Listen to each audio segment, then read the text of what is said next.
E aí, vamos chegando, meu povo. Vamos tomar um café aqui na hora do almoço, né? Já que eu não almocei ainda, tomar um cafezinho.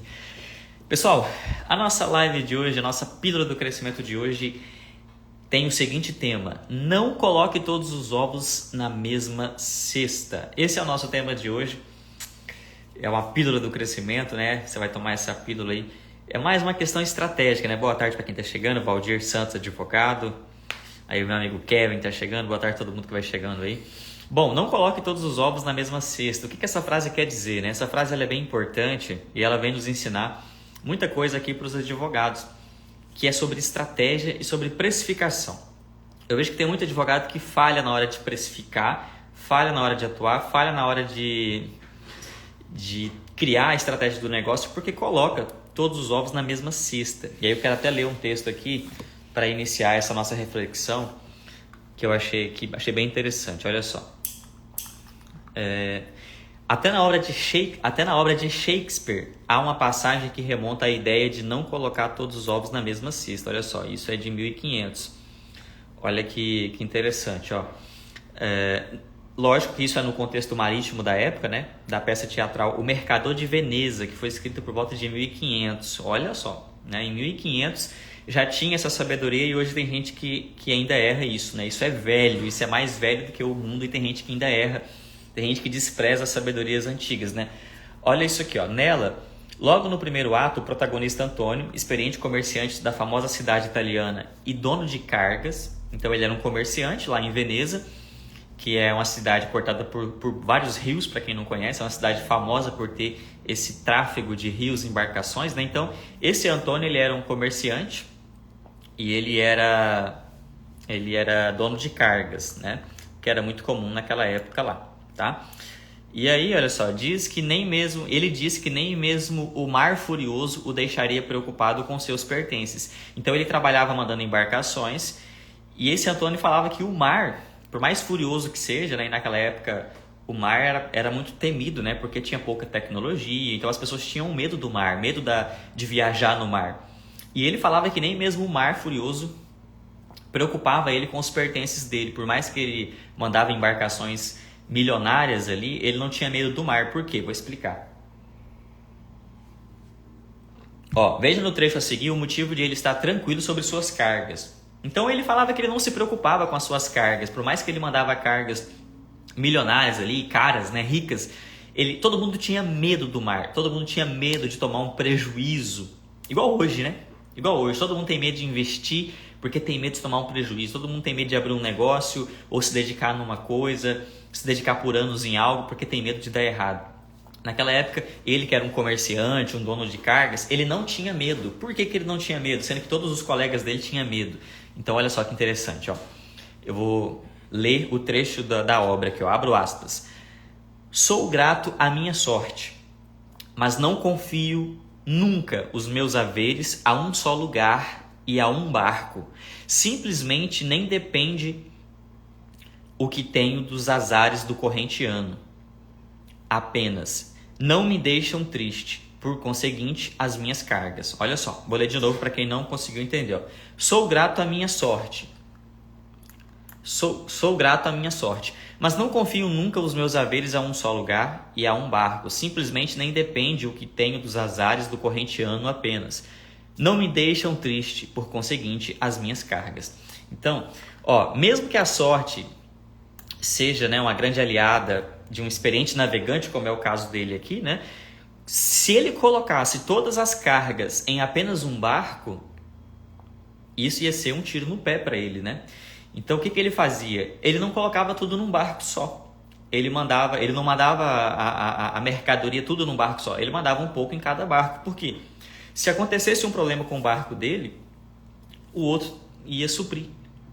Então, e aí ele falava isso, né? Ele falava isso de não colocar todos os ovos, né, num cesto só. Isso em 1500, tá? Por quê? Porque uma tempestade levaria literalmente as mercadorias água abaixo, né? Então, ó, assim como as cargas e o barco da peça de Shakespeare, os ovos e a cesta são uma metáfora, ou seja, é apenas uma imagem que serve para exemplificar diversas situações cotidianas. Uma delas específica para investimentos. O sentido dessa frase nesse contexto é: não coloque todo o seu dinheiro em apenas um tipo de investimento. Afinal, Quem quer ter risco de perder todo o patrimônio em apenas uma tacada errada, né? Então, voltando para a advocacia, o que isso nos ensina aqui para a advocacia? E aí tem muito advogado que erra nisso.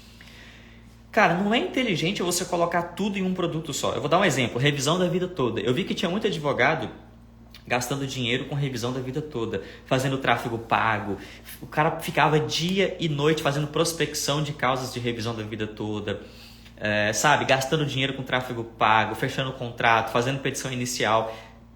Cara, chegou lá no Supremo, o Supremo mudou o entendimento, e aí tem um monte de advogado que está desesperado. Meu Deus, eu esperei por anos, para mim que não tinha como isso mudar. Acabou, a revisão da vida toda acabou, ninguém vai receber nada com isso, ninguém vai ganhar dinheiro nenhum com isso. Então, o cara que colocou todos os ovos nessa cesta da revisão da vida toda, hoje ele está enrolado. Hoje ele não tem dinheiro, perdeu tempo. Imagina, tem gente que estava anos mexendo com isso, né? Então, a dica de hoje é, quando você for definir um produto, tenta diversificar. Não coloca tudo em cima de um produto só não, porque depois se der errado, você vai vir com aquela história de vitimismo, né? Ah, tudo dá errado pra mim. Ah, eu tenho azar. Ah, porque tudo que eu faço... Cara, não é, porque você não tem sabedoria para tomar as decisões, para agir. Não tem problema você mexer com revisão da vida toda, por exemplo. Mas não faça só isso, né? Não fica mexendo só com isso.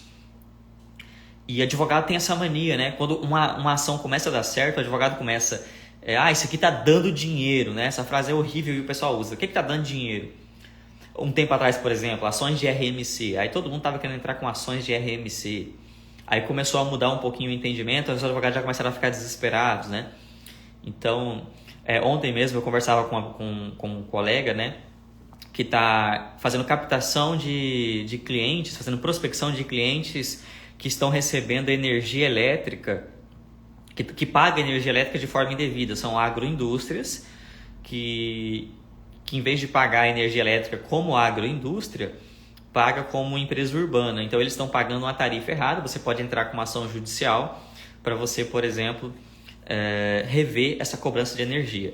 Não tem problema você fazer esse tipo de prospecção, é legal, é uma estratégia bacana, né? E você advogado vai ter uma lucratividade grande com isso. Mas qual que é o problema? O problema é se você só faz isso. O problema é se você para a sua operação do escritório e você deixa de fazer o feijão com arroz, deixa de fazer o inventário que você fazia, deixa de fazer o divórcio que você fazia, deixa de entrar com a pensão alimentícia que você entrava, só para prospectar essas causas de recálculo de energia elétrica lá para cobrar os retroativos, só porque você viu que é o que está dando dinheiro, é o que você pode ganhar mais. Aí você fica refém da sorte, você fica refém do azar. Tá? Então, sempre que você for definir uma estratégia, não coloque todos os ovos numa mesma cesta não, tá? Porque depois se der errado, eu lembro que um tempo atrás, por exemplo, aqui no escritório, a gente tinha um produto muito bom, que era a indenização de subestação de energia elétrica do agricultor. O agricultor na zona rural ia lá, construía a rede de energia, porque o Estado não construía, a Energisa não construía, e aí o agricultor tem direito de receber de volta esse investimento, né? E aí a gente entrava com a ação e tinha ações de valores milionários. E nós entramos muito com isso. A gente viu que aquilo ali era uma boa oportunidade, a gente foi lá e investiu nisso. Só que qual que é o detalhe? Nós não paramos de fazer o nosso jogo aqui. Não paramos de fazer aposentadoria, não paramos de fazer divórcio, né? O feijão com arroz que não vai acabar, né? As pessoas nunca vão parar de divorciar. As pessoas nunca vão parar de aposentar. Você não fica refém do STF. O STF nunca vai ter um entendimento que fala assim, a partir de hoje o divórcio é proibido. Isso não existe, isso é inconcebível, né? O STF não vai ter um entendimento assim, a partir de hoje não se aposenta mais, é proibido. Não tem como. Então, qual que é a dica? Você que é advogado, quando surgir uma estratégia bem interessante, que você pode ganhar bem, que você pode faturar bastante, que você pode prospectar bastante, não tem problema você ir lá. Não tem problema você investir um dinheirinho, não tem problema você investir um tempo, uma energia, mas não coloque todos os ovos numa mesma cesta.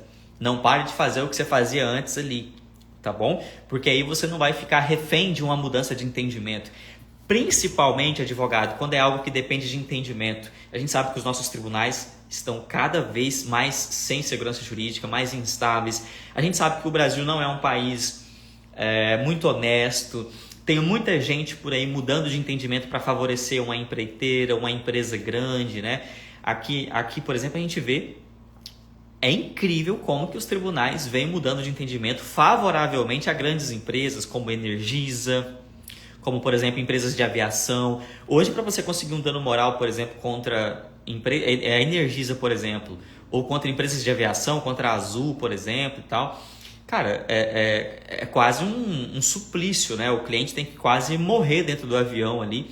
Então, a gente está vendo esse processo acontecer. Então, se você, por exemplo, vai entrar numa tese contra essas grandes empresas, não é que você não vai ganhar, não é isso, porque o direito ainda existe, a lei ainda existe, né? Os tribunais ainda tem muitas pessoas ali de caráter, tem muitos juízes, né, de honra, que realmente trabalham, mas a gente sabe que não são todos. Então, você tem que estar preparado para isso, tem que estar preparado para essas mudanças de entendimento, de repente, do nada. Eu lembro, por exemplo, nessa questão da subestação, eu lembro que a gente recebia, todas as subestações que a gente entrava, a gente recebia. Do nada, simplesmente do nada, o tribunal mudou o entendimento e começou a falar que a prescrição é de 5 anos, de 3 anos. Do nada. Então, tanto é que foi até um problema, porque o cliente chegava para mim e falava, doutor, mas como é que o meu vizinho ali recebeu? Eu falei, pois é. Até ano passado, o mesmo tribunal entendia de um jeito. Hoje, o mesmo tribunal entende de outro. Então, não coloque todos os ovos numa cesta só. Isso serve também para precificação.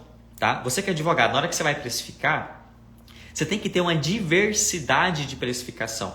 Então, você precisa ter produtos para você receber no êxito, sim. Tá bom? E estamos gravando aulas, inclusive, sobre isso lá na comunidade APL. Lá eu explico de forma bem mais detalhada. Você que é aluno, você vai ter essas aulas, eu acho que até final de semana já disponíveis lá. Essas aulas estão bem legais, onde eu ensino você como que você vai precificar, que tipo de honorário você cobra, recorrência, se você cobra na entrada, no final, enfim. Tá top lá. Aqui eu vou dar só uma rápida explanada aqui. Mas o que é o ponto-chave aqui? Na hora de você precificar, você tem que ter uma diversificação na sua precificação, tá? Diversidade na precificação. Então, por exemplo, tem processo que você vai cobrar só no êxito, tá? E esses geralmente são os que você vai receber mais, né? Valores maiores. Então, por exemplo, se você tem um processo aí de 100 mil para você receber, você pode cobrar uma porcentagem lá no êxito. Se você cobrar, por exemplo, 30% disso, você vai ganhar 30 mil. Você é advogado, por exemplo, né? Se é um processo que você vai ganhar 100 mil, 30%, 30 mil. Só que você não pode ter só esse tipo de precificação no seu escritório. Porque se você coloca tudo no êxito, se todo tipo de processo, você é advogado, cobra no êxito, vai ficar desbalanceado. Você vai ter só êxito entrando, mas você não tem recorrência. Você não tem uma TMP, uma taxa mensal de processo. Você não tem uma entrada. Então, você tem que diversificar a sua precificação. Tenha processos, tenha produtos, tenha clientes que você cobre no êxito. Mas também tenha processos, tenha produtos, tenha clientes que você cobre TMP, que é uma taxa mensal de processo, onde ele cobra mensalmente. Você também tem que ter processos, tem que ter produtos e tem que ter clientes que você cobra entrada. Por quê? Esse valor que você cobra de entrada, se você fechar, por exemplo, 2, 3 clientes por mês, você já vai ter ali, né, uma quantidade de clientes que vai te pagar na entrada. Então, se o seu êxito der algum problema, se aqueles processos que você está querendo receber no êxito, como por exemplo a sua porcentagem ali, se der algum problema, por exemplo, ou mudança de entendimento, ou porque a empresa recorreu e levou até o STF, vai demorar 10 anos, enfim, qualquer problema que der, você não está refém daquilo. Por quê? Porque você não colocou todos os ovos no mesmo cesto. Então, se der problema no seu êxito, seja por perder o processo, seja porque mudou o entendimento, enfim, qualquer coisa que acontecer, você tem os contratos que você cobra de entrada. Então você só vai falar assim, caramba, vou faturar menos, mas vou continuar tocando o barco. TMP, por exemplo, que é a taxa mensal, digamos que dê problema também. Digamos que dê problema no retroativo, você não vai receber retroativo, e também na entrada. Caramba, fiquei 3 meses sem fechar contrato, então 3 meses que eu não ganho nada de entrada. Tem 3 meses que eu não consigo fechar um contrato com valor inicial, honorário inicial. O que você vai fazer? Você vai falar assim, não, mas eu estou tranquilo. Por quê? Porque eu também tenho honorário de recorrência. Eu tenho cliente que paga TMP mensal. Eu tenho cliente que paga parcelado. Inclusive, eu adoro parcelamento. Tem advogado que odeia parcelamento, né? Eu adoro. Por quê? Se eu tiver 30 clientes que me devem 10 mil, mas se esses 30 clientes não me pagar 10 mil de uma vez, mas pagar R$500 por mês, meu amigo, faz as contas aí. 30 pessoas pagando R$500 por mês para você, vai dar 15 mil, não é isso? 30 vezes 500, né? Vai dar 15 mil. Eu sou péssimo de matemática, vou até fazer aqui, né? Eu sou tão ruim que eu não confio em mim mesmo. né? Ó, 30 pessoas pagando R$ 500, você vai ter 15 mil, exatamente. Então pensa comigo, se você tem 30 pessoas te pagando R$ 500 por mês, por algum parcelamento, né? Cara, você tem um salário de 15 mil por mês. Então, se você tem essa recorrência, que é o que eu ensino lá na comunidade APL, né? Você fazer esse tipo de cobrança para ter recorrência, se der errado o seu retroativo, você só vai falar assim, bom, vou deixar de ganhar os 100 mil que eu queria, vou deixar de ganhar os 500 mil que eu queria, os 30 mil, sei lá. Mas eu tenho minha recorrência e além disso eu tenho a minha entrada, né? Sem falar o honorário sucumbencial. Então por isso que lá na APL a gente ensina você ter os 4 tipos de honorários, né? Entrada, que é aquele valor ali para você, né, pagar as despesas do escritório, aquele valor que você ir tocando, né, pagando as contas. TMP, então entrada, TMP, que é justamente o valor para você ter ali uma estabilidadezinha, uma previsibilidade, né? Eu, por exemplo, eu vou começar um mês, a gente vai começar julho semana que vem, né? Assim que eu começar julho, eu já sei que eu tenho uma previsibilidade. Eu sei que tantos R$ 1.000 ali, eu sei que eu recebo esse mês, porque eu tenho tantos parcelamentos de tantos reais que eu sei que vai cair. Já são valores que pagam mensalmente. Então, fora as entradas, eu sei que por mês eu fecho um número X de contratos no valor de X reais. Então, eu sei que mais ou menos eu tenho também ali um valor que costuma entrar de entrada. Isso te traz uma previsibilidade. Estabilidade não existe, mas me traz uma certa previsibilidade.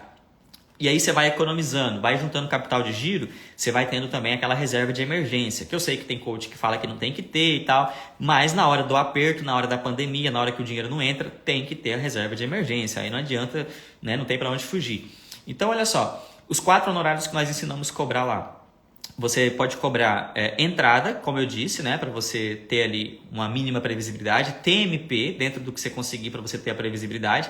Aí você cobra honorário de êxito, esse é para você realmente, né, faturar mais, né? O mês que você ganha honorário de êxito é o dinheiro maior, esse é o grosso, como diz o Lula lá, né? Agora vai entrar o grosso, na hora que vem o honorário de êxito, esse é o grosso, é a hora que você vai faturar, é a hora que você vai ter lucro, né? Por quê? Se você já consegue ter as suas contas pagas com TMP e com entrada, e com honorários iniciais de entrada, na hora que entra o honorário de êxito, esse já é o lucro, esse é meio que livre para você. Então, é importante você ter também o êxito. Porque tem advogado que fala assim, não, eu não cobro no êxito, eu só cobro na entrada e na TMP. Também não é inteligente, que você vai deixar de fechar contrato, porque tem cliente que não vai pagar a entrada, você vai deixar de fechar contrato e não vai ter esse bônus, né, que é o êxito, né? Então tem que ter também o êxito. E o 4º honorário é o sucumbencial, que é um plus, né? É um a mais, é um bônus, é aquele que você nem espera. Né? Então, assim, você tem já você nem conta com o sucumbencial, mas você tem a entrada, você tem a TMP, tem o plus, tem o bônus, que é o de êxito, e aí tem o lucro, que é o de êxito, né? É onde você tira o seu lucro, e ainda vai ter um bônus, que é o sucumbencial, que é aqueles processos que você entra na vara civil e que tem a sucumbência, né? Juizado não tem, a não ser no 2º grau, quando recorre, né? Mas vocês entenderam a importância de você diversificar? Então, você que é advogado, não fica querendo cobrar só na entrada, ou não fica querendo cobrar só no êxito, ou só TMP. Tenha estratégias para todos os tipos de cobrança. Tenha também estratégia para todos os tipos de produtos, como eu disse no começo aqui da pílula do crescimento, para não ficar refém de um produto, de um entendimento, tá? Então, eu, por exemplo, eu não sou refém de entendimento. Se acabar com a revisão da vida toda, eu tenho outros produtos. Se acabar, sei lá, com a carência do salário de maternidade, eu tenho outros produtos, né? Então, não fique refém de uma coisa só, beleza? Gostou do assunto, né? Quer aprender a precificar de forma bem mais técnica, bem mais aprofundada? Aí você tem que fazer a sua inscrição lá na comunidade APL. Lá tem várias aulas onde eu abordo de forma detalhada, com slides, onde eu mostro a forma que eu cobro aqui no escritório. Faça a sua inscrição. Até sexta-feira agora tem algumas vagas ainda. Liberamos 30 vagas. O link está lá na minha bio. E aí você vai fazer parte da comunidade de advogados previdenciaristas que mais cresce no Brasil. Lá a gente ensina atuar com os benefícios do INSS, a gente ensina marketing, a gente ensina precificação, gestão de escritório, aulas gravadas, aulas online, grupo do WhatsApp para você tirar dúvida comigo. Então, para quem quer atuar no direito previdenciário, você vai ter um ex-gerente do INSS do seu lado ali no WhatsApp te auxiliando, tá? E, né, com a companhia de vários colegas do Brasil inteiro que também buscam se especializar, compartilham informações, compartilham petições, experiências. Nosso grupo lá é bem legal. Então, se você quer crescer na advocacia previdenciária, faz sua inscrição. É só até sexta-feira, depois, infelizmente, não entra mais, tá bom? Ó, CR Consultoria falou, eu já faço, recomendo e não largo o Renan. Olha só que legal, tá vendo? Tem aluno aqui, ó. Os alunos aprendem lá na comunidade e aprendem aqui na live também. Por quê? Porque mudou a mentalidade já, né? O pessoal já sabe a importância de estar sempre aprendendo, sempre evoluindo, né?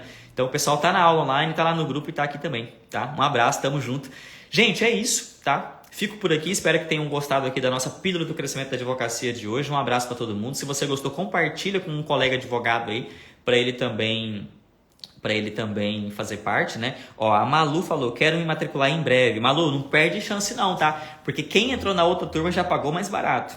Já pagou mais barato. Nessa já não tá, o desconto já não tá como na última. Na próxima, que eu não sei nem se vai ter próxima, mas né, acredito que a gente vai abrir novas vagas, não sei quando, né? Quando surgir oportunidade, mas provavelmente não vai ser esse valor que tá agora, não. Agora tá de graça, tá? R$ 1.500 de descontos até sexta-feira. Tá bem barato para quem quer entrar. Tá bom, Malu? Não perde tempo, não. Gente, um abraço então, viu? Se você quiser assistir o replay, a reprise, tá no Spotify. É só você digitar lá Pílula do Crescimento da Advocacia para você ouvir no Spotify enquanto você dirige, enquanto você treina, enquanto você faz seu exercício. Ou também no YouTube, lá no canal do Advogado Próspero. É só você se inscrever no canal e assistir lá o replay da nossa live, do nosso podcast. Valeu, gente. Um abraço, um ótimo dia para vocês. Até mais.